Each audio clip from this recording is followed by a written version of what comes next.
itu yang jelas ada dalam kasus pembunuhan Munir. Masa orang-orang kayak begini disuruh menyelesaikan? Negara ini nggak pernah beres kalau hanya lagi-lagi korban dipermainkan, dan mereka kan kayaknya nunggu aja korban mati semua. Masa sama sekali tidak ada institusi negara apapun yang bilang ini ada pelanggaran hak asasi manusia yang berat di Aceh. Tahu ya, Aceh sampai sekarang masih jadi provinsi termiskin gitu. Jadi korban akhirnya memang selain dimiskinkan secara struktural, tapi juga karena menjadi korban mereka juga miskin.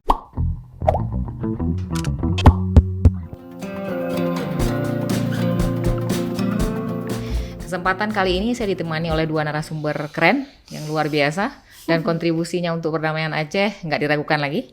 Kalau istilah anak sekarang itu bukan kaleng-kaleng gitu ya. Nah, jadi menariknya dua sosok ini, meskipun tadi kita sebutkan berkontribusi besar untuk Aceh, cinta sekali untuk Aceh, pasti ya, tapi tidak lahir dan besar di Aceh. Ini luar biasa. Jadi saya terharu melihat kiprah dua kalau di Aceh menyebutnya kakak ya, Mbak Suci dan Mbak Indri. Nah, Mbak Indri sendiri, saya akan mengenalkan satu persatu sosok ini. Mbak Indri ini adalah bekerja di Ajar. Ini lembaga yang tidak asing juga di Aceh, yang sudah sangat dikenal di Aceh dan berkontribusi besar, salah satunya dalam mendorong Komisi Kebenaran dan Rekonsiliasi Aceh lahir melalui KKPK. Gitu ya. Nah, dia punya dua aliansi untuk mendorong ini. Kalau di nasional, bahkan di luar negeri itu namanya KKPK. Nah, di Aceh sendiri namanya KPK, Koalisi Pengungkapan Kebenaran, untuk pemulihan dan pengungkapan kebenaran pelanggaran HAM berat di Aceh.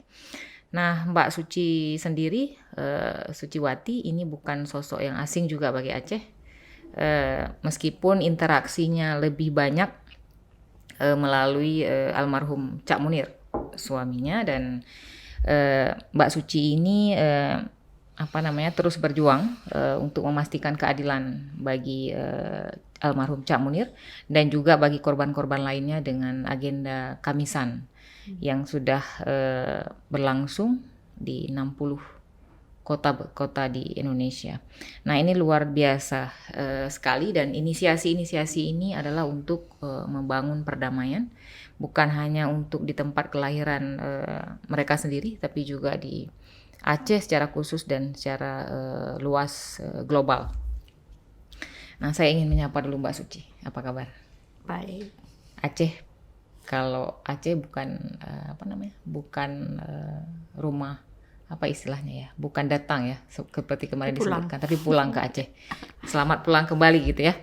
Nah, menarik sekali, kita kemarin sempat menyimak Mbak Suci menceritakan tentang bagaimana kontribusi Munir, almarhum Cak Munir, dalam membangun perdamaian di Aceh, mendorong perdamaian, dan jauh sebelum Helsinki, Tokyo meeting dan lain sebagainya, Cak Munir sudah mengatakan Aceh harus berdamai saat bertemu dengan Tengkulak. Nah, yang menarik, saya ingin menanyakan semangat Mbak Suci ini dalam menginisiasi agenda Kamisan itu dimulai seperti apa? Mungkin bisa diceritakan seperti apa agenda Kamisan itu. Oke, makasih banyak. Assalamualaikum buat semua pendengar dan penikmat sagu. Jadi tahun 2006, akhir tahun, saya mendapat penghargaan dari Human Rights First, gala dinner itu di New York. Itu sebagian besar yang datang itu, yang menginisiasi itu pengacara di Amerika. Jadi saya dan almarhum Munir mendapat penghargaan itu.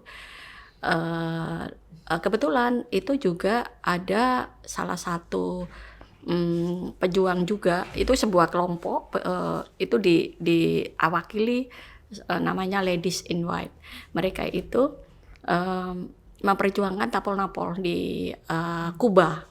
Jadi mereka itu melakukan aksi setiap hari Rabu kalau nggak salah, itu memakai baju putih-putih keliling ke parlemen, ke istana itu untuk memperjuangkan kasus suami dan anaknya yang ditahan oleh para penguasa di Kuba. Dan setelah pulang saya cerita ke beberapa teman, dan ada orang yang selama ini juga sangat incas dengan saya, namanya Bu Sumarsi, yang dia beberapa kali juga cerita sama saya soal gimana Mbak kalau kita bikin ini, masa kalau demo hanya menunggu momen sih. Ya kita kayaknya harus bikin ini deh. Terus saya share juga bagaimana saya ketemu dengan teman Ladies in White di New York. Terus kemudian juga saya juga cerita bahwa ada Plaza de Mayo yang juga melakukan hal yang sama. Terus di beberapa tempat juga ada. Jadi akhirnya saya bersama Bu Sum memutuskan untuk ayo kita rapat sama-sama untuk membuat sesuatu. Nah di sanalah akhirnya ada pendamping korban, ada keluarga korban yang sama-sama akhirnya merumuskan aksi Kamisan akhirnya gitu. Kenapa pilihannya hari Kamis? Ya kebetulan aja waktu itu saya bisanya hari Kamis karena hari Jumat saya kerja di rumah. Jadi kemudian pilihannya sore karena kita berharap ada solidaritas dari teman-teman yang lain, karena kita kan pengen mengundang banyak orang untuk ikut bersolidaritas dan membangun kesadaran bersama bahwa pentingnya kasus-kasus pelanggaran HAM berat masa lalu itu diselesaikan karena negara punya utang itu. Jadi itu awal-awal kita membuat aksi Kamisan, makanya pakai baju hitam, payung hitam, itu lambang kegigihan, bukan hanya duka, tapi itu lambang kegigihan bahwa kami mengingatkan kepada negara bahwa masih punya utang, harusnya memayungi, negara itu melindungi kita, tapi tidak diselesaikan sampai sekarang. Terus pilihannya di depan istana karena perdebatannya banyak juga. Ini kan Jaksa Agung nih yang bikin kasusnya macet. Ya kalau saya sih merasa yang nomor satu yang harusnya bisa menyelesaikan, bisa memerintahkan Jaksa Agung untuk segera membawa ini ke pengadilan HAM misalnya. Jadi itu yang pertama kali, dan selama ini kan korban selalu diignore ya, diingkari. Nggak ada kok korban itu. Nah, kita mau mengingatkan nih di depan matamu, kayak gitulah, di depan matamu, di depan istana, yang kami ada, yang kamu ingkari tadi itu kami ada di sini di depan kekuasaanmu, dan kamu bisa melakukan itu kalau kamu mau. Tapi ini kan nggak ada willingnya. Ya, artinya aksi Kamisan itu selain bercerita atau menggugat keadilan untuk Cak Munir, juga untuk korban-korban yang lain, gitu ya. Pastinya itu, karena kan kita memang berat ya untuk kasus pelanggaran HAM berat ini. Selama ini kan selalu dibilang nggak ada kok kasusnya. Kita tunjukkan ini ada kok korbannya, ini ada kok bapaknya, anaknya yang ditembak, ibunya ada. Ini ada kok istrinya yang suaminya diracun. Ini ada kok kasus penculikan korbannya gitu. Jadi yang kamu ingkari ini semuanya ada. Jadi kalian punya hutang untuk itu. Siapapun presidennya kita nggak peduli. Kamu berani apa enggak menyelesaikan ini? Itu tantangannya. Dan itu yang sampai sekarang belum dipenuhi. Bahkan orang yang berjanji mau membawa hak asasi manusia untuk naik jadi penguasa, jadi orang nomor satu, bohong. Jadi itu yang kita bilang bahwa sangat menyedihkan negara kita. Betul. Nah, ini aksi nyata yang dilakukan oleh Mbak Suci dan kawan-kawan dalam Kamisan bukan hanya untuk Munir tapi untuk seluruh korban pelanggaran HAM berat. Nah, kita beranjak ke Aceh, Mbak Indri. Nah, inisiasi KKPK itu, jadi tadi pengungkapan kebenaran bahwa korban itu ada. Mbak Suci mengatakan itu. Nah, kemudian Mbak Indri dan teman-teman mendorong pemenuhan hak-hak korban itu, selain menyatakan dengan lantang bahwa ada korban pelanggaran HAM berat di Aceh, dengan mendorong adanya komisi kebenaran. Nah, bagaimana ceritanya awal mulanya KKPK ini sehingga hari ini Aceh punya komisi kebenaran rekonsiliasi? Silakan. Ya, jalan panjang, dan saya coba mengingat bahwa ini sebenarnya sebuah gerakan besar yang merespon situasi politik nasional, dan Ya. kebetulan karena Aceh memang selalu istimewa, akhirnya Aceh punya sesuatu yang khusus. Tapi seingat saya waktu kita melahirkan koalisi pengungkapan kebenaran dan keadilan, Ya. karena kita melihat ada ruang keadilan yang kosong, ada ruang-ruang di mana kasus-kasus pelanggaran HAM berat itu tertunda gitu ya. Jadi kami mengambil prinsip dalam keadilan transisi yang tidak parsial. Jadi kami sebenarnya bekerja mendorong proses pengungkapan kebenaran, penuntutan hukum untuk keadilan bagi korban, pemulihan serta reformasi keamanan, reformasi institusi sebagai kerangka keadilan transisi. Nah, sebagai sebuah prinsip dan kerangka keadilan transisi, tentu saja disesuaikan dengan kondisi politik yang ada, sehingga memang ketika situasinya semakin sulit, ruang-ruang kecil yang bisa jadi harapan itu yang harus diambil gitu. Nah, kebetulan teman-teman di nasional saat itu kuat sekali mendorong soal pengadilan hak asasi manusia untuk 13 kasus yang sampai saat ini ternyata diabaikan. Dan kita tidak punya komisi kebenaran yang secara khusus. Pada saat itu kita menganggap bahwa komisi kebenaran perlu ada untuk mendorong adanya pengungkapan keadilan bagi korban. Karena rekomendasi dari komisi kebenaran kan bisa untuk mendorong pengadilan hak asasi manusia. Nah, lalu kemudian ketemu dengan Aceh karena pasca MOU perdamaian Aceh ada 2 mekanisme yang harus ada di Aceh, yaitu Komisi Kebenaran dan Rekonsiliasi dan Pengadilan Hak Asasi Manusia. Kita bersama-sama, Rehal juga menjadi bagian dari itu, akhirnya kemudian teman-teman di Aceh bikin sesuatu yang khusus namanya KPK, Komisi Pengungkapan Kebenaran. Nah, dalam sejalan alurnya saya rasa baik KPK maupun KPK juga mengawal 2 proses itu ya yang paling kelihatan. Sehingga kemudian kenapa di Jakarta akhirnya ada Komnas HAM membuat penyelidikan untuk kasus Aceh untuk 5 kasus. Rumah Gedong, Simpang KKA, Jambok Kepo, Bener Meriah, sama satu lagi Bumi Flora. Ini adalah sebuah proses untuk mendorong penuntutan hukum, dan ini sudah berjalan, baru ada 3 kasus yang selesai. Dan sekali lagi ini terhambat di Kejaksaan Agung. Nah, sementara Komisi Kebenaran itu juga didorong oleh teman-teman di Aceh, dan menurut saya ini Komisi Kebenaran yang lahir dari keinginan korban, inisiatif masyarakat sipil di Aceh yang sangat kuat. Nah, ketika kemudian komisi ini lahir, kanunnya sudah ada, 10 tahun kemudian kan baru Komisi Kebenaran terbentuk gitu. Dengan segala kelemahannya, karena bisa banyak orang bilang, oh ini momentumnya sudah lewat. Tapi yang paling kelihatan adalah korban tidak pernah diakui seperti Mbak Suci bilang gitu ya. Dalam proses di Komnas HAM mereka di BAP, tapi setelah itu juga selesai gitu kan. Nah, ternyata teman-teman di Aceh melihat ada ruang yang bisa dilakukan di Aceh itu sendiri, sehingga kemudian lahirlah Komisi Kebenaran yang menurut saya ini adalah sebuah cita-cita antara korban dan masyarakat sipil yang akhirnya juga melahirkan orang-orang yang memang sejak awal mendorong proses itu. Jadi kami di Jakarta dan di Aceh bersama-sama mulai dari membuat kanunnya, memberikan pelatihan kepada waktu itu DPRA ya. Sampai kemudian lahirlah Komisi Kebenaran dengan kanun yang cukup baik, karena kanunnya mengangkat menyatakan bahwa KKR harus mengadopsi prinsip-prinsip hukum internasional. Artinya tidak ada batasan tentang amnesti waktu itu, ada pengakuan bagi korban, tidak menutup proses hukum karena kemudian pengadilan hak asasi manusia harus jalan. Nah, itu sebenarnya sejarahnya sampai sekarang, sehingga kemudian KKR Aceh lahir. KKR Aceh juga istimewa karena satu-satunya KKR permanen di dunia. Kebetulan Ajar juga banyak mendorong proses-proses keadilan transisi di negara lain dan melihat ini sesuatu yang istimewa.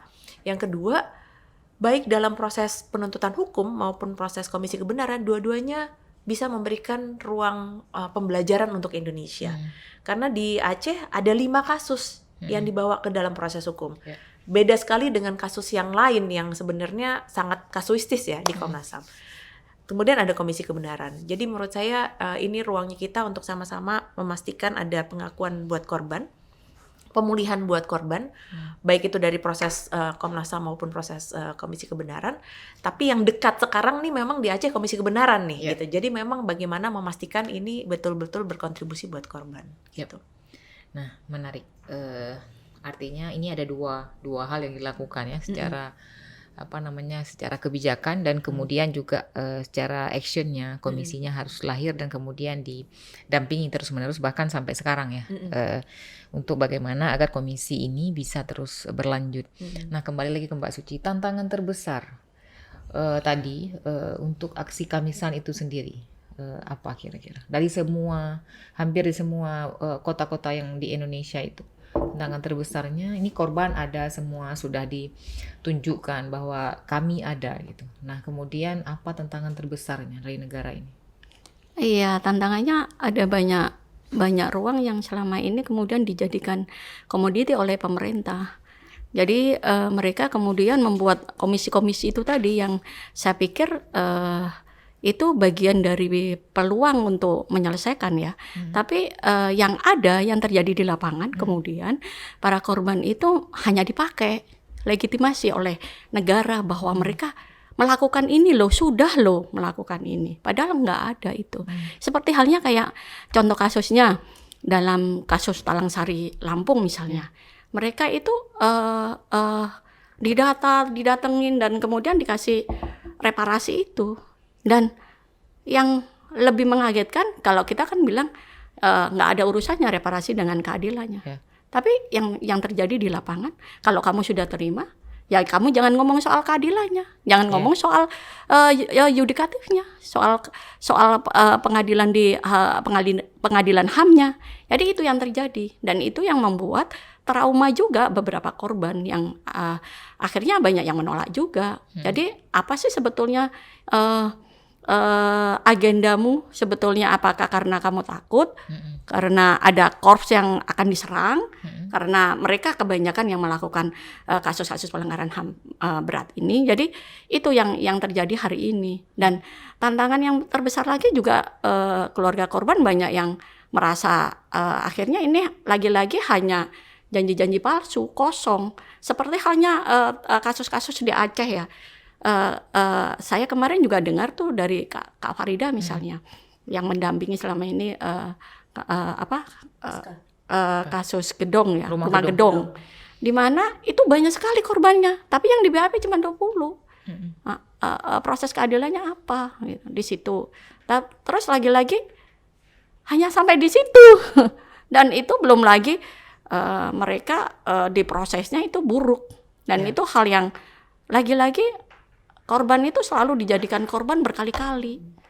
Jadi selalu itu yang jadi ruang di mana krisis kepercayaan kepada pendamping akhirnya juga turun. Karena banyak juga para pendamping yang akhirnya hanya mencari para pendamping, akhirnya ketahuan juga seleksi alam, akhirnya hanya kerja ternyata gitu, nyari duit bukan mendampingi kita dengan benar. Jadi itu sih yang kita lihat, dan di aksi Kamisan di seluruh Indonesia emang beda-beda tantangannya, tergantung di represi masing-masing tempat. Kalau aksi Kamisan di depan istana udah berkali-kali mau dihabisi, dalam artian kita mau dibopong, udah mau diusir berkali-kali. Tapi ya kita harus bilang bahwa kami nggak akan ada kalau negara beres menyelesaikan, menuntaskan. Situ ngomong soal penegakan hukum, tapi situ juga yang melanggar, yang menginjak-injak. Jadi kami nggak akan ada kalau ini diselesaikan. Itu sih, jadi ini masih jadi PR besar karena sekali lagi ruang-ruang kekuasaan mengembalikan para penjahat kemanusiaan itu justru eksis karena kita selalu memaklumi, memberikan ruang-ruang untuk mereka.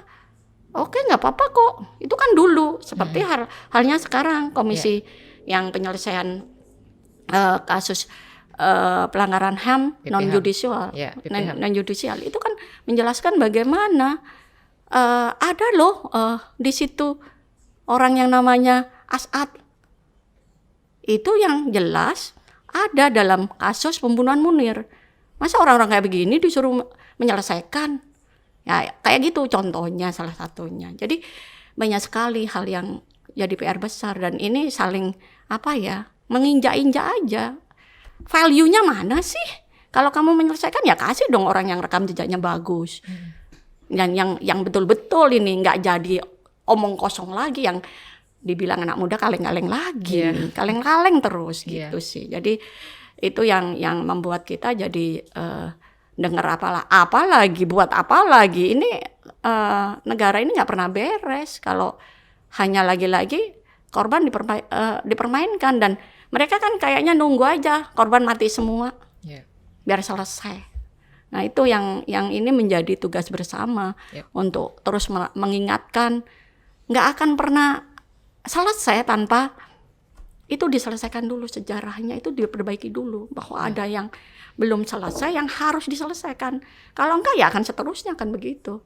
Di Jerman kita bisa lihat itu diselesaikan gitu loh. Kalau siapa yang salah didudukan betul. Jadi orang yang salah ya dipenjara. Nggak peduli kamu presiden, kamu jenderal. Kalau salah ya salah, di mata hukum sama. Nah itu yang baru benar. Kalau di sini kan enggak. Ya. Jadi bolak-balik. Dulu dia pelanggar HAM, tiba-tiba jadi pejabat lagi. Gimana kita bisa selesai? Karena kita nggak pernah mengangkat sebuah nilai itu menjadi ruh bertata negara, menjadikan sistem. Itu enggak. Jadi bohong itu biasa, korupsi biasa, melakukan kejahatan HAM biasa. Toh lupa orang, Nggak diproses. nggak diproses. Ya. Jadi terus akan ada. Jadi jangan kaget nanti kalau ada penembakan lagi, ada penculikan, ada pembunuhan lagi. Jangan kaget karena kita masih belum selesai. Negara ini belum selesai.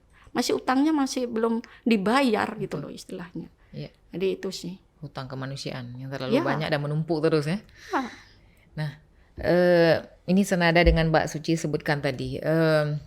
KKPK dan KPK itu juga mengalami hal yang sama. Di tahun 2009 ya, Undang-Undang KKR nasional kemudian dicabut. Nah itu tantangan terbesar juga. Kalau Mbak Suci tadi mengatakan negara ini gak serius mengurusi hal ini, kita lihat dengan dicabutnya Undang-Undang KKR. Sedangkan Aceh saat itu sedang membenahi dirinya menuju kanun Komisi Kebenaran itu sendiri. Nah gimana ceritanya? Apa yang dilakukan oleh teman-teman saat itu saat melihat, itu kan tantangan besar sebenarnya. Ini payung hukumnya sudah tidak ada lagi, sedangkan kita dipaksa ya oleh kondisi hari itu. Karena kita Undang-Undang 11 ada tentang pemerintahan Aceh dan harus ada kanun untuk menjalankan Komisi Kebenaran ini. Payung hukum secara nasional itu tiba-tiba hilang. Nah itu gimana? Sepertinya kita mesti melihat lebih dalam soal tata negara dalam atau hukum tata negara dalam relasi antara KKR nasional dengan KKR Aceh ya. Karena ada beberapa ahli sebenarnya menyatakan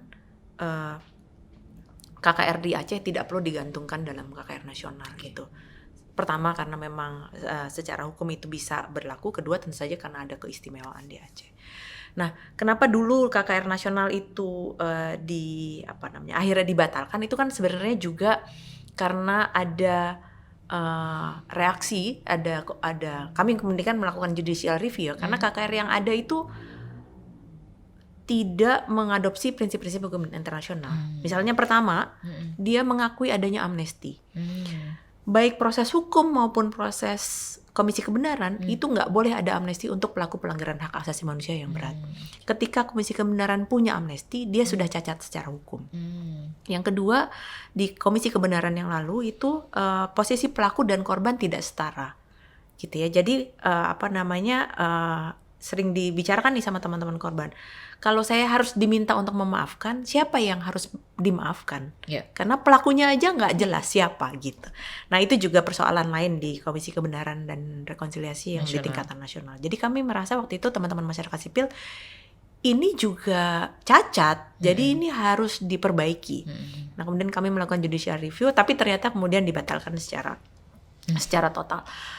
Kondisi politiknya juga sulit untuk memastikan bahwa ada pelaku yang mau bertanggung jawab karena itu Komisi Kebenaran dan Rekonsiliasi kan sebenarnya ide awal di masa awal reformasi. Ketika itu semakin kesini tuh kemudian kita lihat banyak pelaku pelanggaran HAM justru menempati posisi penting. Yang kedua, para TNI, jenderal-jenderal pada saat itu pelaku pelanggaran hak asasi manusia sudah pensiun, sehingga mereka menjadi orang sipil. Dengan begitu mereka punya alasan, ya kami nggak apa-apa masuk dalam ruang politik gitu. Nah itu kemudian memang membuat Komisi Kebenaran ini sulit untuk bisa bekerja dengan baik gitu, karena ternyata punya kekuatan politik yang sangat lemah gitu. Nah tapi sekali lagi karena KKR punya kekhususan, kami rasa sebenarnya pada saat itu ruang itu perlu ada. Kenapa? Bayangkan Aceh itu satu proses pelanggaran hak asasi manusia yang sangat berat, yang kita tahu di Jakarta ya Mbak, di Kontras itu jadi salah satu prioritas saat itu, karena ini masif banget. Masa sama sekali tidak ada institusi negara apapun yang bilang ini ada pelanggaran hak asasi manusia yang berat di Aceh, yang bilang ini ada kejahatan kemanusiaan di Aceh. Makanya dulu kita dorong Komnas HAM harus punya statement itu. Komisi Kebenaran kalau memang dia ada, dia harus lakukan hal yang sama gitu. Jadi kita memastikan ruang-ruang yang ada itu harus terpenuhi gitu. Nah kebetulan karena Komisi Kebenaran itu ada di Aceh dan teman-teman di Aceh sangat fokus ke mendorong proses itu, tentu saja akhirnya yang kelihatan Komisi Kebenarannya jadi sangat prioritas di Aceh.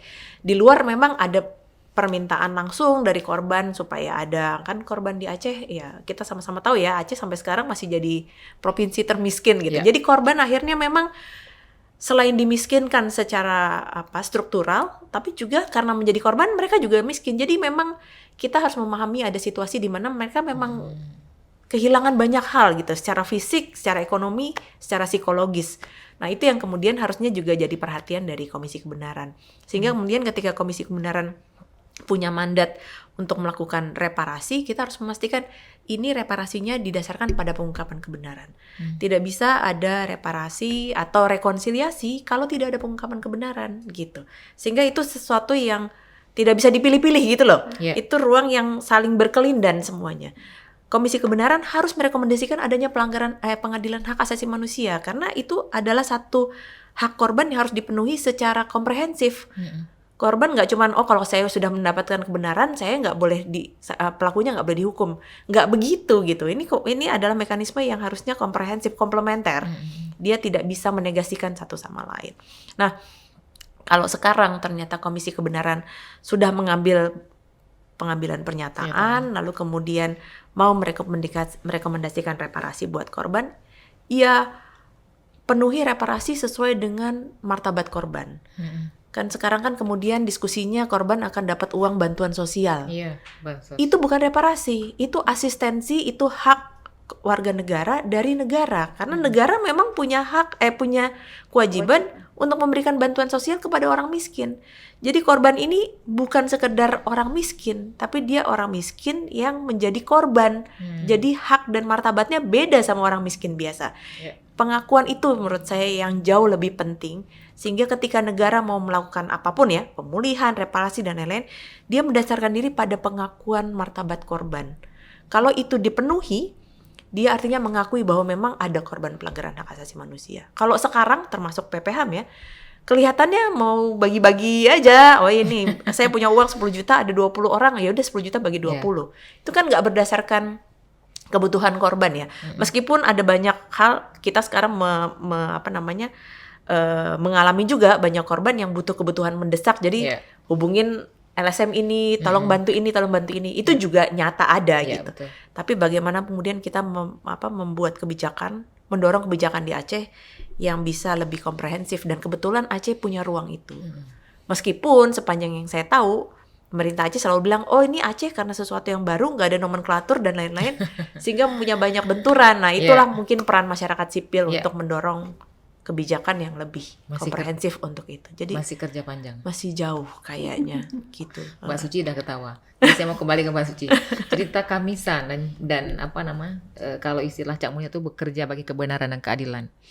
Nah itu juga masih cerita panjang, karena tadi senada Mbak Suci juga sebutkan soal bansos. Jadi dianggap korban kalau dikasih sesuatu maka itu akan selesai.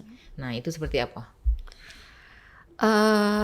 Kalau beberapa korban ini kan kayak LPSK, ada LPSK, dan LPSK juga sudah menghubungi beberapa keluarga korban, terutama 65. Dan di sana mereka diperlakukan seperti orang miskin. Sementara itu tadi yang kita bilang, mereka itu lebih banyak ngomong soal haknya, dan jangan kemudian mereka itu diperlakukan seperti itu tadi. Kalau misalnya hak mereka tidak dihilangkan, mungkin mereka lebih kaya gitu. Iya. Tapi karena mereka dimiskinkan, secara politik juga tidak bisa dihilangkan haknya. Dan itu kan yang membuat mereka jadi kayak, kita melihatnya kayak kok jadi pengemis ya, kayak begitu loh. Dan mereka kayak memperlakukan seperti itu. Dan itu yang menghina, double lagi gitu loh. Iya, Jadi betul. jadi itu yang kita bilang, kok ini ya negara, bayarnya kita juga yang bayar, kan ini rakyat nih yang ngasih uang ke kalian. Tapi kalian mana tanggung jawabnya untuk memberikan kami yang lebih baik? Nah itu yang nggak ada. Jadi sekali lagi, kalau kita keluarga korban selalu akhirnya pada karena selalu dikhianati tadi, akhirnya juga berpikirnya jadi lebih baik nggak mau gitu loh. Dan apalagi yang dilibatkan orang-orang yang bermasalah di masa dia menjabat. Kalau setelah pensiun hilang kejahatannya kayak begitu, kan nggak begitu. Orang kan dilihat rekam jejaknya. Almarhum selalu bilang begitu, bahwa rekam jejak seseorang tuh yang harus kita lihat. Emang kemudian bisa dicuci dosanya, kan enggak. Setelah nembak orang, setelah pensiun, tembakan itu nggak pernah ada, enggak gitu kan? Kan kamu dulu, saya karena tugas diberikan mandat oleh negara, nggak begitu kali ya? Ya karena kamu nggak pernah dibawa ke ruang-ruang itu pengadilan, karena seringkali korban itu selalu dikasih kata-kata seperti kita melihat di Kanjuruhan aja. 135 orang meninggal. Tiba-tiba yang dihukum hanya yang kerucuk-kerucuk aja. Mereka ini mana punya kekuasaan untuk membawa gas air mata? Mana mereka bisa melepaskan itu tanpa perintah? Kan ada koordinasi. Dan itu orang yang di atas yang menentukan itu. Yang orang di atas cuma dipecat aja selesai. Kan nggak begitu. Ya harus mempertanggungjawabkan apa yang telah mereka lakukan, yang dia lakukan, sehingga menelan korban jiwa kayak begitu. Itu kan yang seringkali kita lihat ketimpangan dan gagal paham cara mereka memikirkan bagaimana sih menyelesaikan kasus pelanggaran HAM berat ini. Ini yang selalu kita melihat, dan seringkali kan di proses-proses pengadilan itu selalu dipilihlah hakim-hakim yang nggak ngerti HAM. Dalam kasus Munir itu banyak sekali yang nggak ngerti hak asasi manusia ditaruh di sana gitu. Ya gimana dia bisa memutuskan kemudian ini. Dan kemudian soal amnesti, ada itu ngeri juga kan, kalau pembunuh terencana melakukan pembunuhan terus dengan mudah dapat amnesti. Polikarpus dapat itu remisi dari 14 tahun sampai cuma 8 tahun dia di penjara. Hebat kan? Membunuh, menghilangkan nyawa orang cuma 8 tahun. Dan itu yang buat kita, ini yang kita tidak pernah belajar. Negara ini tidak pernah belajar dari kesalahan masa lalu. Jadi kita berharap apa dengan orang-orang yang PPHAM lah, yang apalah, yang itu, makanya krisis kepercayaan kita tinggi. Karena terus-menerus dikhianati itu, dibohongi terus-menerus, dijual terus-menerus. Kalau naik lagi nanti apa yang dijual? Setelah agama, hak asasi, apa lagi? Selalu di situ dilibatkan korban ada gitu di sana. Dan korban hanya jadikan mainan di sana. Bagaimana rasanya jadi korban di sana? Masa perlu harus jadi korban? Pertanyaannya gitu. Jadi korban dulu baru kamu merasakan. Tapi kadang-kadang mereka seringkali bicaranya begini. Kalau mau sesuatu yang besar, ya harus ada korban. Itu kan jahat ya.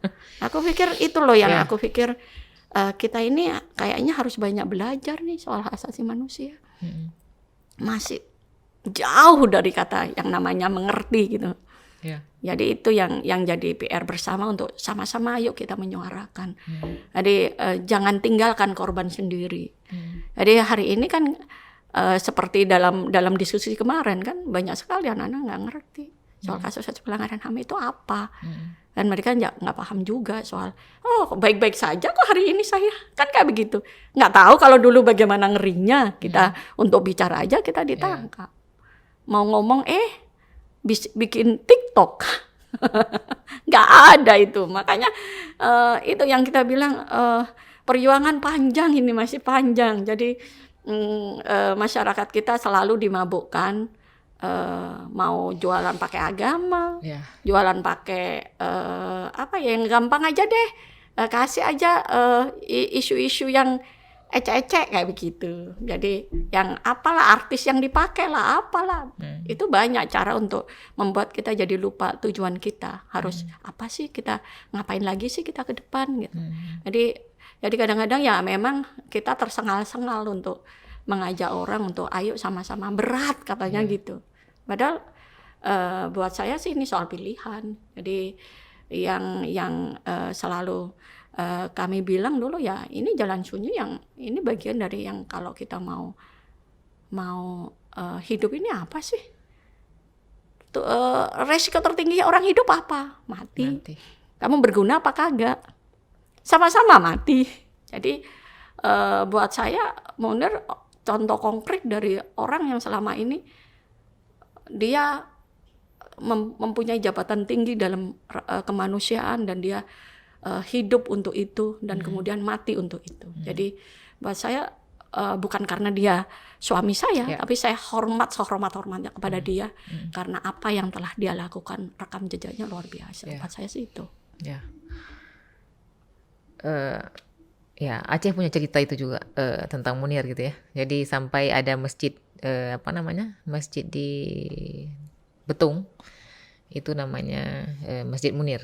Gitu ya. Jadi Aceh nggak bisa lepas dari sosok Munir karena ada banyak cerita soal Munir yang kemudian menyuarakan banyak hal soal simpang KKA dan lain sebagainya saat Munir masih ada. Nah, kembali ke yang tadi yang Mbak Indri tadi, korban kan terus ada kasus-kasus baru gitu. Nah, gimana strateginya teman-teman di KKPK lah, KPK dan Ajar sendiri di dalamnya, itu bagaimana memastikan kan walaupun kita nggak menyebut itu tidak penting kasus-kasus yang baru sekarang, nah membuat semua orang segar terus mengingat bahwa ada pelanggaran HAM yang belum selesai dan segala macam. Nah, itu apa yang kemudian menjadi upaya untuk terus dilakukan? Pertama kita mungkin harus menempatkan terminologi bahwa nggak ada itu pelanggaran HAM masa lalu, gitu ya. Karena pelanggaran HAM itu berlanjut sampai sekarang, gitu. Dengan begitu memang penting untuk mengkoneksikan korban masa lalu dengan korban masa sekarang lah, kasarnya gitu ya, secara periode waktu ya. Tapi itu memang nggak mudah.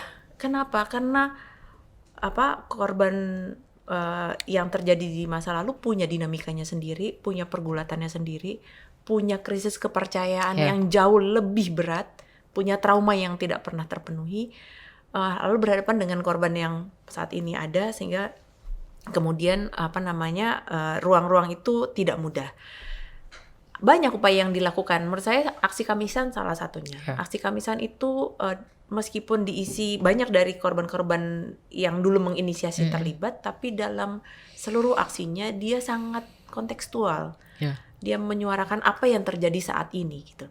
Ruang pertemuan itu ada. Yang kedua, mungkin ini juga udah lama ya Mbak nggak kita lakukan, kita buat yang namanya kongres korban gitu. Itu kongres korban itu bukan cuma korban masa lalu tapi juga korban sekarang, untuk ngelihat bahwa karena sesama korban juga kan lihat, oh ini ternyata ada ruang perjuangan yang bisa dilakukan bersama-sama gitu.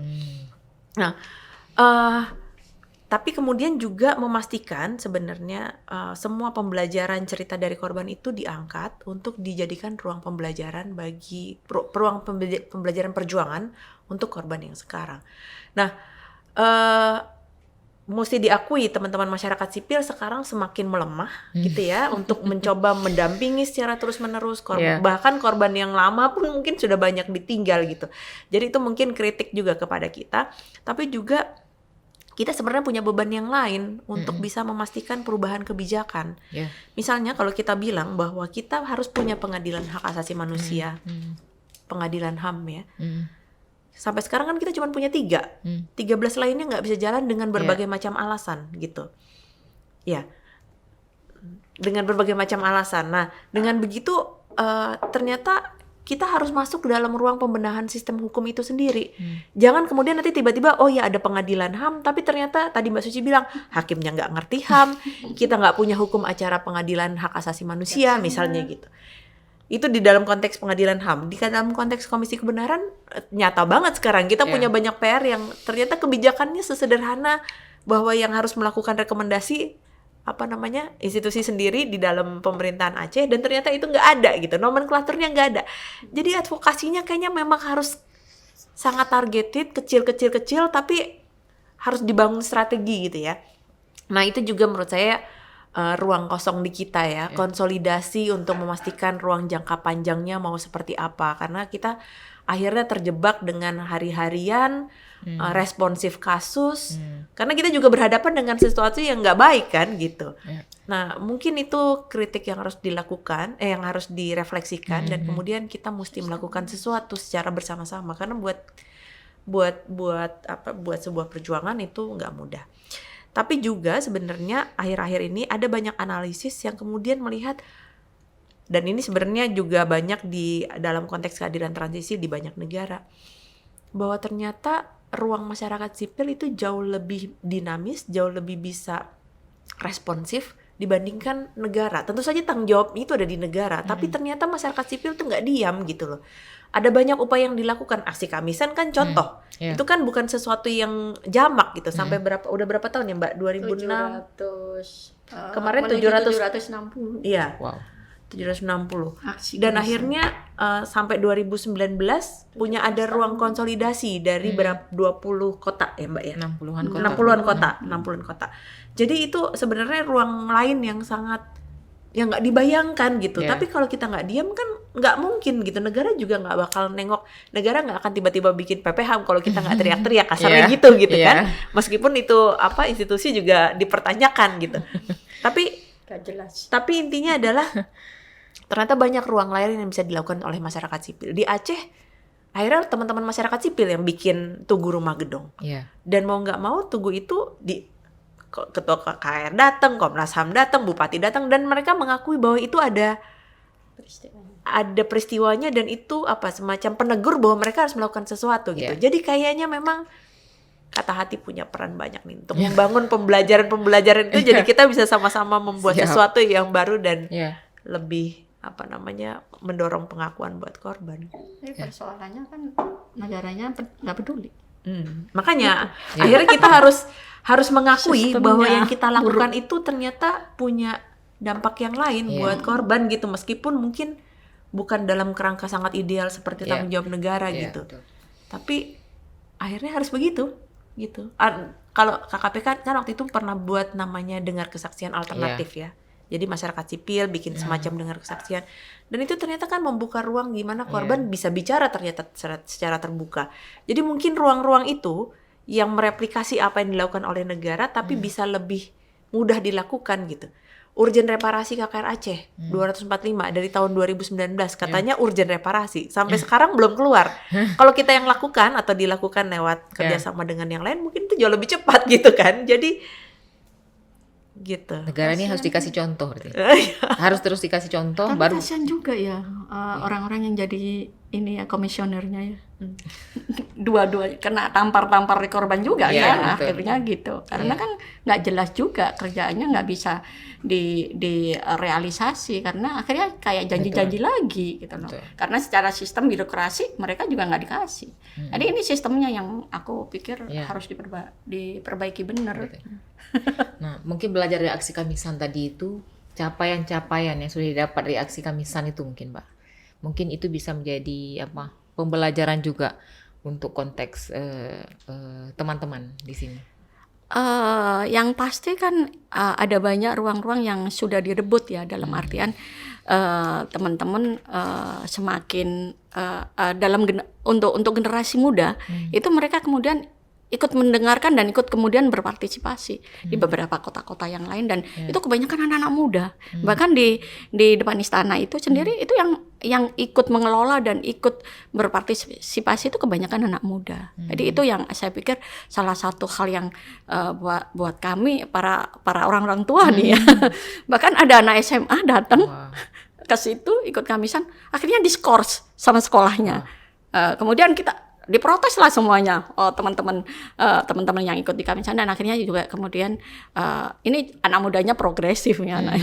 Jadi akhirnya juga orang tuanya juga ikut mendukung. Saya pikir kayak begini nih orang-orang yang kita bisa temukan di beberapa tempat di kota-kota yang lain, dan kemudian kita juga melihat apapun ya, negara nggak peduli ya katanya, tapi kan mereka juga kena sentil juga kan. Akhirnya juga salah satu bikin PPHAM yang kita juga apaan lagi ini kan kayak kerja target untuk selesai menghasilkan sesuatu, kayak buang-buang budget kayak gitu loh.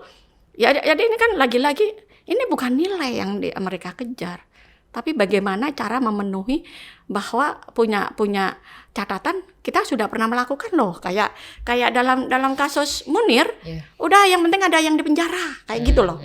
Itu kan nggak begitu. Bahwa diketemukan dalam kasus Munir itu jelas diketemukan komunikasi dengan para pejabat BIN gitu, Badan Intelijen Negara, dan mereka bebas. Itu yang kita kejar hari ini. Dan itu yang selama ini yang selalu diingkari oleh negara. Nggak boleh ada pejabat yang dipenjarakan, nanti semuanya kena. Takutnya kan begitu. Nanti lama-lama presidennya juga kena, mantan presidennya kena juga. Mungkin itu yang jadi bagian mereka ini berpikir nanti lama-lama nggak ada yang mau jadi presiden barangkali, nggak mau lagi yang mau jadi jenderal. Saya nggak tahu, tapi itu kan sekali lagi itu bukan alasan pembenaran.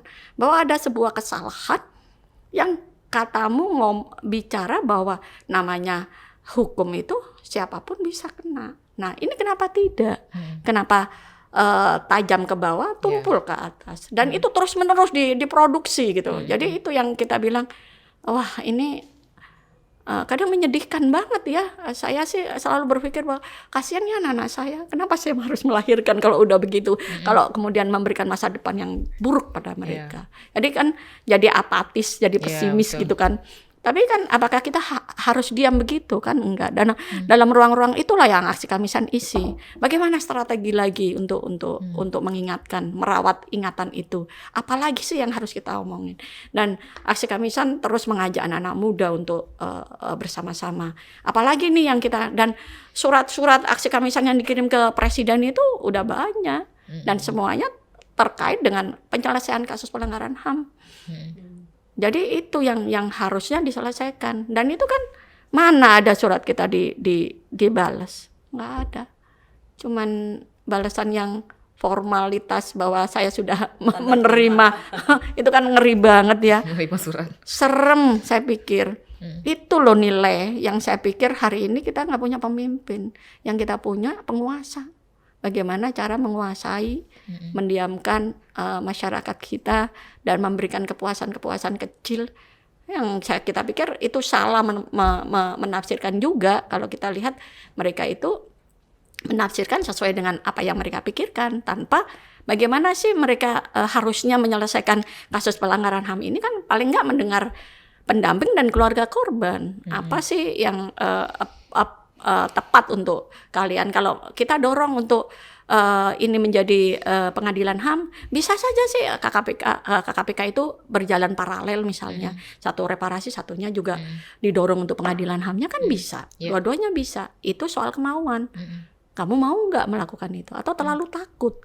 Terlalu pengecut untuk melakukan itu? Dan akan terus-menerus menjadi dapat dirongrong oleh rasa pertanyaan-pertanyaan oleh generasi muda. Dan hari ini kan yang kita dipertontonkan kan lagi-lagi betapa hebatnya Indonesia di mata dunia, bahwa sudah ikut membuat G20. Tapi Anda tahu nggak?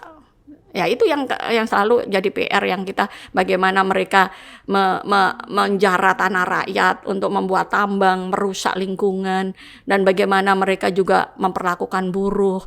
Nah itu kan kerjasama dengan para kapitalis, dan kita selalu dikasih tontonan-tontonan yang ya hanya bagaimana bersenang-senang, padahal kita itu miskin. Ya kayak kita nonton orang-orang yang kaya, padahal kita harus bayar tuh untuk pulsa untuk melihat orang kaya ini atau artis-artis yang berini, tapi tanpa ada isinya, edukasinya apa di sana gitu kan. Jadi kadang saya melihat bagaimana orang-orang kalau ketika saya tanya misalnya kenapa lihat hal yang yaitu bagian dari menghibur menghibur. hati dari kemiskinan. Itu sementara bagaimana berjuang untuk kemiskinan nggak paham. Jadi itu yang hari ini juga tantangan untuk teman-teman di Aksi Kamisan, bahwa hari ini kita melihat jadi 60 lebih Aksi Kamisan di berbagai kota. Itu bagian dari hal yang kita juga merasa itu capaian juga, bahwa ada masyarakat yang mendengar kita kok. Jadi itu masyarakat sipil yang akhirnya ini, dan inisiasi-inisiasi yang kita bikin di Aceh, bikin teman-teman Kontras bikin lorong ingatan. Terus saya bikin bersama teman-teman membuat museum HAM Munir. Jadi di sana juga kita mau taruh semua kasus-kasus pelanggaran HAM dan juga capaian apa sih yang selama ini kita dapatkan. Jadi itu sih yang kita terus akan lakukan. Dan yang penting lagi adalah di ruang-ruang pendidikan itu nggak ada loh cerita tentang kasus-kasus pelanggaran HAM berat ini. Di modul-modul itu kagak ada. Jadi pelajaran itu mereka mencari sendiri. Anak-anak ini mencari sendiri di SMA, SMP. Sempat ada PKN kalau nggak salah. Itu ada cerita tentang Munir. Kecil banget.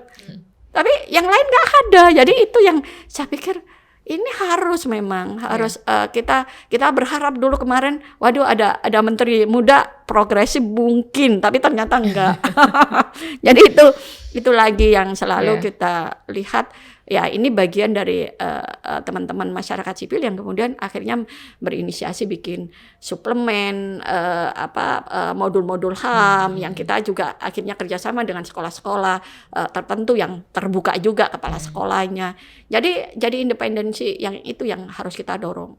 Kita bekerja terus dalam artian apa yang dibilang Indri tadi, bahwa banyak kok yang juga akhirnya masyarakat sipil juga nggak diam, ada capaian-capaian yang juga ada di sana, dan ini cukup melegakan karena anak muda sekarang juga berani gitu.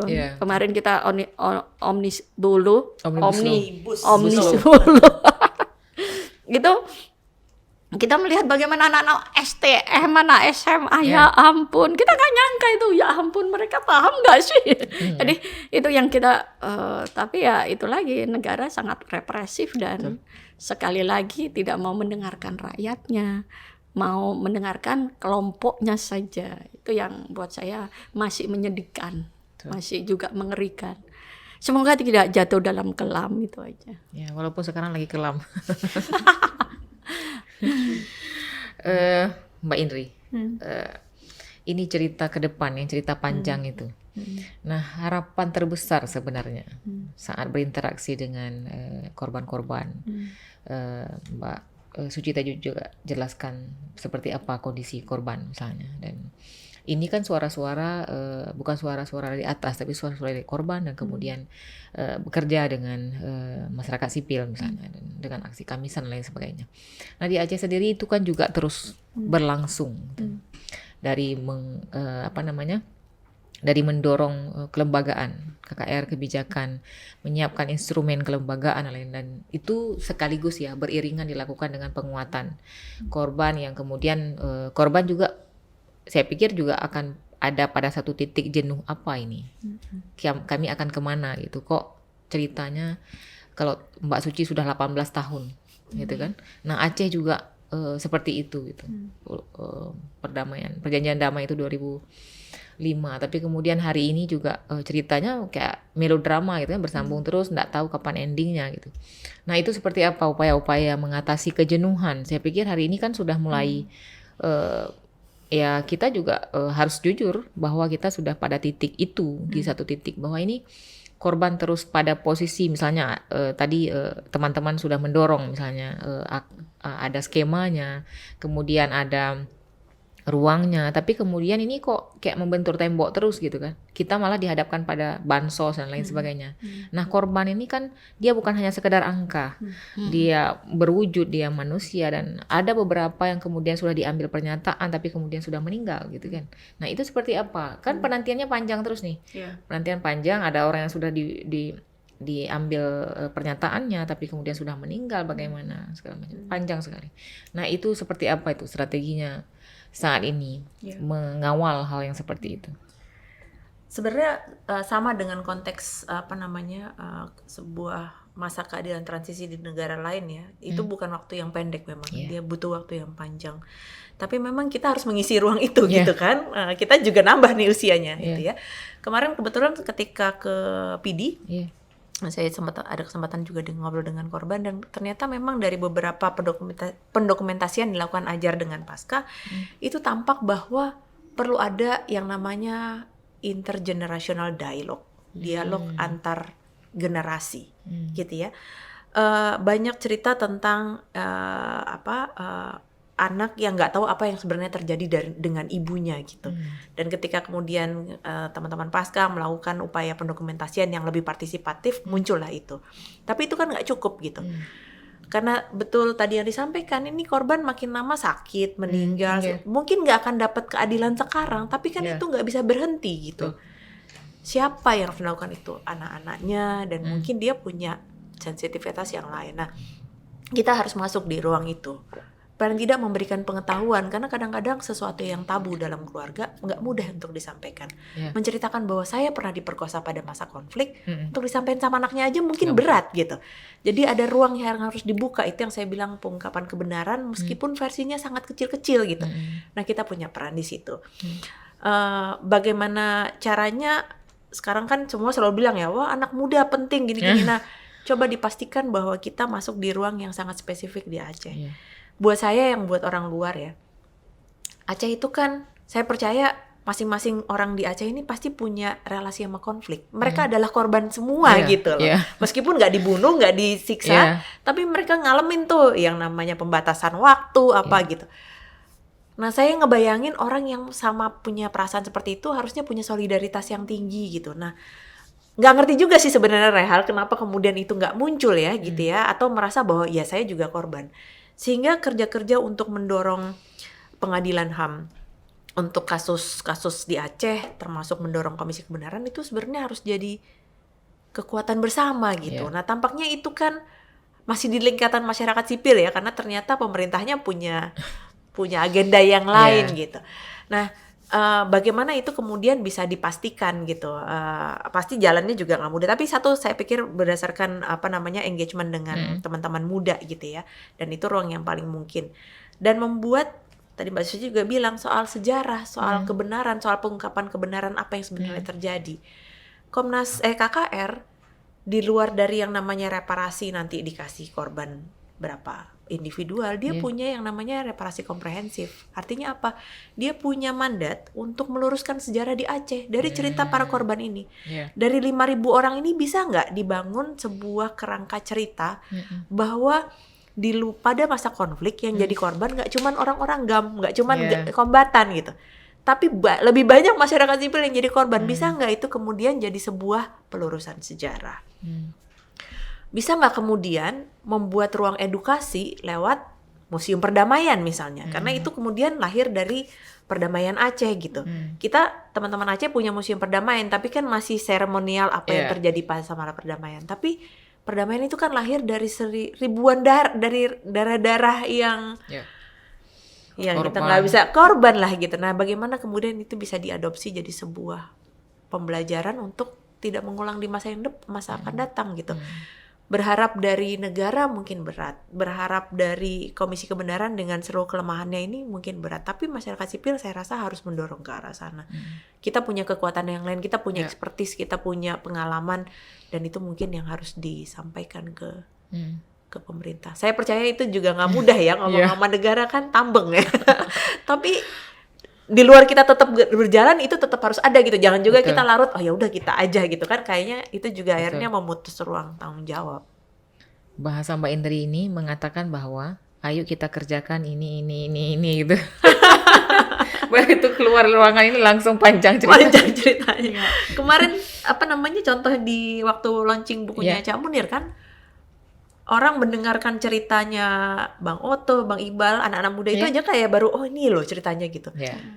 Itu padahal generasi itu dialog itu saya juga nggak tahu ya ruangnya apa yang paling mungkin, warung kopi kah apa, tapi kan orang ngapain lah ngomong-ngomong masa lalu misalnya gitu ya. Tapi ternyata kan pembelajarannya besar gitu, dan kita berharap ruangan ini juga perlu digunakan untuk itu. Betul.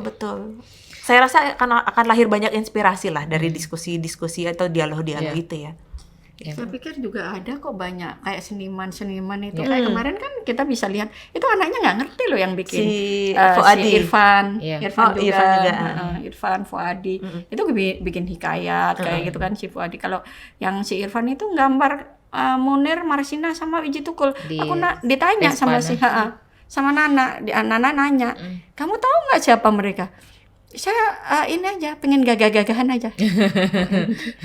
Baca dong Google, Iya. saya bilang gitu. Tapi terima kasih. Paling Iya. enggak mereka ini ada ruang-ruang yang mereka membuat sesuatu gitu Iya, loh. betul. Dan karena juga kalau kita kalau saya banyak jalan di banyak kota, itu gambar Munir di mana-mana.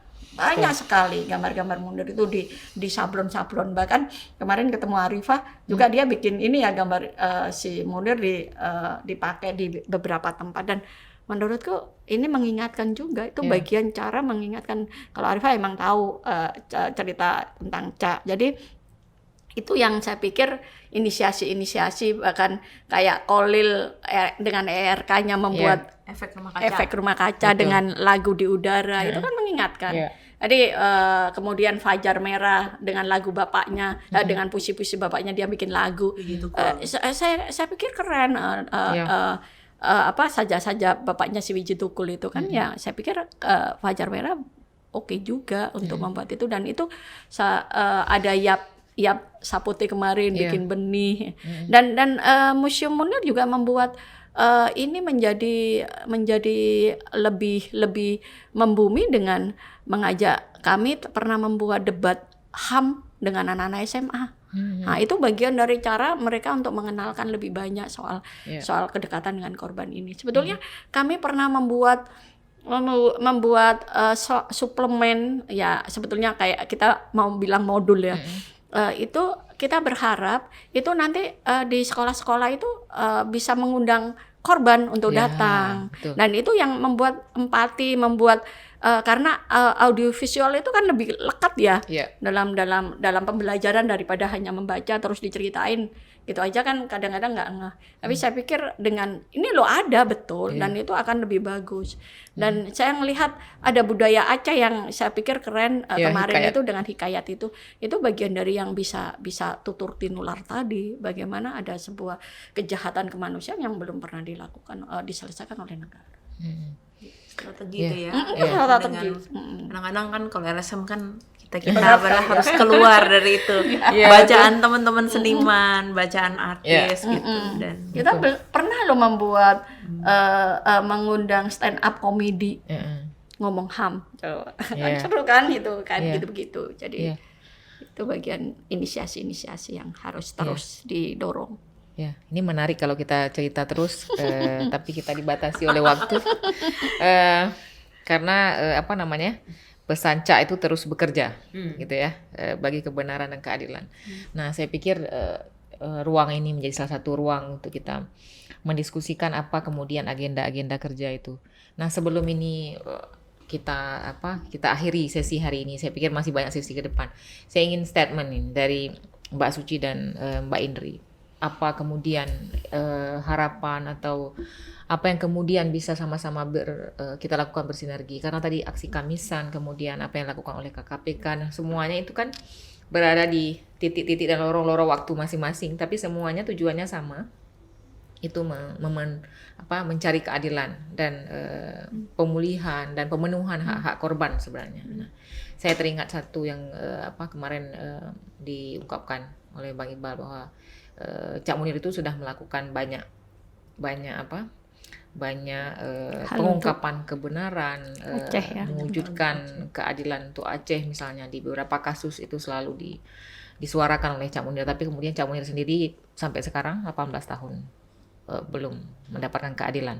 Nah, saya pikir cerita-cerita berserak ini kemudian kita kumpulkan dan kemudian kita punya satu tujuan, yaitu perwujudan keadilan. Mungkin Mbak Suci dan Mbak Indri punya apa yang mau disampaikan terkait dengan kerja-kerja ini dan agenda-agenda ke depan yang memungkinkan untuk kita lakukan. Sebetulnya kan memang kalau kita mau mau melakukan sesuatu real aja, misalnya dalam kasus Ca, itu bisa langsung. Hari ini kan sedang ada di Komnas HAM ya, untuk kita dorong untuk menjadi kasus pelanggaran HAM berat. Dan itu bisa teman-teman siapapun bisa menulis surat bersama-sama atau sendiri kepada Komnas HAM untuk segera ini menjadikan kasus pelanggaran HAM berat. Dan bisa juga ke Joko Widodo, Presiden ya. Jadi Jokowi ini pernah membuat janji statement untuk menuntaskan kasus Munir, tapi sampai sekarang itu hanya tinggal janji. Nah itu diingatkan kembali karena dia pernah juga memerintahkan tahun 2016 itu memerintahkan Jaksa Agung untuk segera menuntaskan kasus Munir, dan bahkan kemudian mengundang pengacara 22 pengacara HAM, hukum dan HAM untuk mau bicara soal penyelesaian kasus pelanggaran HAM. Dan di situ juga dia sekali lagi ngomong kita harus menyelesaikan kasus Mas Munir nih. Apa kabar? Ya bilang gitu. Nah itu bagian dari ayo kita ingatkan lagi. Jadi semoga saya sih berharap dengan hari ini juga saya belum melihat nih aksi Kamisan ada nggak sih di Aceh? Bisa tuh itu inisiasi yang itu bagian dari merawat ingatan ada kejadian yang mengerikan di Aceh gitu, yang bisa dilakukan bersama-sama dengan karena aksi Kamisan ini memang orangnya cair, siapapun boleh, masyarakat sipil boleh, dan kita memang melakukan di rata-rata di paling tinggi kekuasaannya siapa hari ini, kalau gubernur kah atau wali kota, kayak begitu. Jadi inisiasi-inisiasi untuk merawat ingatan itu saya pikir penting, karena kalau tidak kita akan jangan-jangan kita tidak kemana-mana, masih tetap balik lagi nih di zamannya 23 tahun Soeharto berkuasa ini nanti. Jadi itu sih saya ingin mengingatkan itu kembali untuk ayo jangan lupa untuk terus berjuang bersama, saling bahu-membahu, karena hak asasi itu tidak tanpa batas. Mau kamu bahasanya apa, rasmu apa, agamamu apa, kita bisa bersama-sama untuk mendorong keadilan, kebenaran itu hadir di Indonesia. Karena itulah cara kita mencintai Indonesia. Terima kasih, luar biasa Mbak Indri. Proses penegakan HAM panjang ya, masih panjang kayaknya kalau lihat apa yang terjadi saat ini. Dan kebetulan memang Ajar punya banyak ruang, membuka ruang untuk membangun dialog dengan anak muda. Dan kami mendapatkan banyak sekali catatan baik bagaimana kemudian para anak muda ini membaca tentang kasus, membaca tentang apa itu pelanggaran hak asasi manusia, membaca bagaimana kemudian anak muda bisa melakukan sesuatu dengan caranya sendiri gitu ya. Kalau tadi kita bicara tren anak muda sekarang kan ya digital, ya visual gitu, art. Mungkin memang harus ke sana gitu. Betul. Dan biarkan mereka berkreasi dengan caranya sendiri, tapi itu tidak bisa kosong. Jadi memang kalau Ajar bukan sekedar anak mudanya, tapi ada lintas generasi diskusi gitu ya. Jadi perlu korban dengan anaknya, korban dengan komunitas di sana, korban dengan mahasiswa gitu. Nah, itu kami lakukan di beberapa tempat dan memang baru beberapa tahun terakhir, tapi itu memang belum pernah dicoba di Aceh. Dan yang kedua yang Ajar lakukan adalah membuat pembelajaran exchange. Kemarin kami mengajak beberapa anak muda itu ke Timor Leste belajar hal yang sama. Ada 2 orang dari Aceh yang juga terlibat, dan kayaknya mereka mendapatkan banyak inspirasi lah ya. Dan menurut saya mungkin itu yang harus diperkuat gitu. Karena ruang mendapatkan inspirasi, oh ternyata orang dari Papua ngerti gimana di Aceh, atau Aceh gimana ngerti bagaimana di Jawa gitu. Itu penting kan, membuka mata, membuka wawasan gitu. Jadi kayaknya ada teman-teman yang punya ruang untuk mendorong advokasi dan lain-lain, tapi ada memang orang yang harus peran yang harus dilakukan untuk mendorong pembelajaran itu. Dan saya rasa itu juga penting gitu. Jadi mungkin kita harus lebih melihat peran-peran mana, kekuatan di mana yang ada di kita, dan kita kemudian memperkuat ruang-ruang itu gitu. Baik, luar biasa. Saya pikir terima kasih banyak. Ini datang jauh-jauh dari Jakarta dan Dari Malang. Bukan datang, pulang ke Aceh. Jadi semoga diskusi kita hari ini memberikan banyak sekali manfaat Dan ini merupakan ruang yang tadi disebut Mbak Indri, mentransfer pengetahuan yang dimiliki oleh Mbak Suci dan Mbak Indri, seperti apa kemudian membangun agenda-agenda untuk mewujudkan keadilan dengan dengan konteks yang pemenuhan hak korban gitu. Jadi Cak Munir menjadi ikon bahwa dengan terpenuhi satu kasus Munir ini, banyak kasus-kasus Munir-Munir yang lain. Kalau di Aceh itu kan beribu tuh kasusnya yang kemudian harus diwujudkan keadilannya. Saya pikir ini menjadi satu titik untuk dilakukan bersama-sama, sinergi dengan beragam cara yang tadi, padahal tujuan kita sama untuk pemenuhan keadilan itu sendiri gitu. Jadi terima kasih sekali lagi. Banyak. Semoga hati-hati, diskusi hari ini itu bisa memberikan ruang itu ya, memberikan ruang bagi kita semua untuk memulai sesuatu. Bukan memulai sebenarnya, melanjutkan kerja-kerja ini yang mensinergikan mensistematisir mungkin gitu ya. Ya mungkin sudah agak lelah mungkin selama ini menjadi energi baru ya. Untuk itu terima kasih sekali lagi, sampai bertemu di diskusi-diskusi ruang pengetahuan lainnya. Assalamualaikum warahmatullahi wabarakatuh. Waalaikumsalam.